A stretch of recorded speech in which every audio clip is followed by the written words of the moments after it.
The US has imposed sanctions on several top Myanmar military leaders for what it calls the ethnic cleansing of Rohingya Muslims. And it's the strongest response Washington has taken over the issue.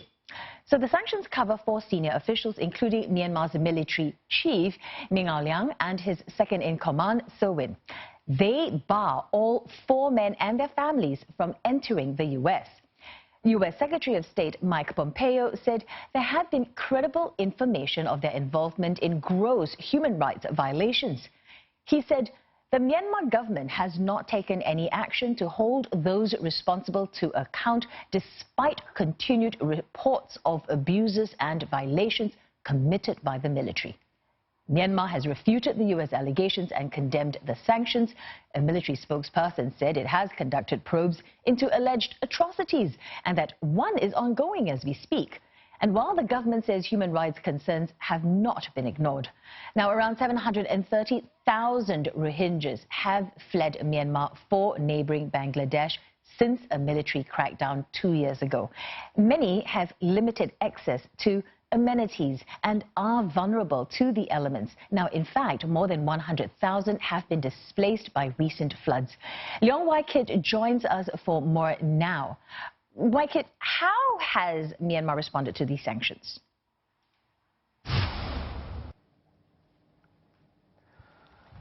Well, the Myanmar Army spokesperson has said that the U.S. misunderstood its actions in the 2017 Rohingya crisis. The Myanmar Army spokesperson says that they were defending themselves, they were protecting civilians, and if there were any allegations of wrongdoing on the part of the army, there have been, like you said earlier, panels to probe into those allegations. And therefore, Myanmar Army says that U.S. sanctions against the 4 military leaders harms the dignity of the Myanmar army. Moreover, the Myanmar army spokesperson says that those who are being sanctioned by the U.S.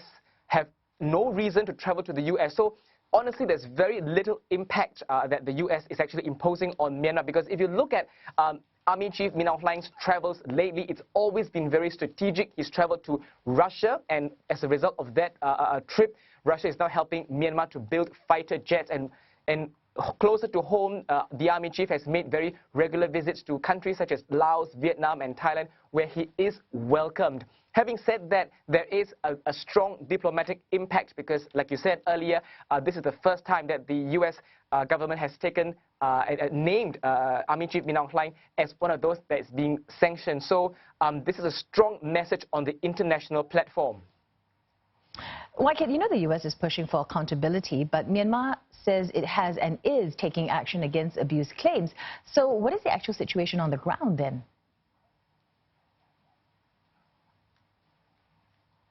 Well, recently, early this year, the Myanmar army has formed its own team, the Court of Inquiry, and their aim is to really investigate into alleged wrongdoings in Rakhine State. If you recall, State Councillor Aung San Suu Kyi has also formed a panel, gave the panel 1 year, and it's nearing completion. This committee is nearing its completion, so it's going to be submitting its findings to Myanmar very soon. And recently, I've just returned from northern Rakhine, and I've noticed several things. I've, of course, seen the houses that India government has built for Myanmar, for the Rakhine people, as well as those who repatriate back. I've also seen in Mongdor, sightings of tuk-tuks. Now, they weren't there before. These tuk-tuks, I've been told, were made by China and also imported from Mandalay. And many of the Rohingyas that I saw there were driving tuk-tuks. These are, of course, not signs of accountability, but definitely signs of development. Because if we talk about accountability, we'll have to look at the entire picture. We are looking at the Rohingya crisis and the repatriation process. Myanmar's military holds, we know, a lot of power in the country, but we also understand that there's been a push to reduce its influence.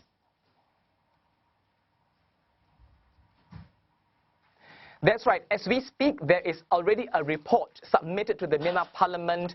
This is Aung San Suu Kyi's first official push to change the constitution that was written by the army in 2008. And one of the main things that the NLD, National League for Democracy party, is pushing to change is to reduce the number of Myanmar Army MPs.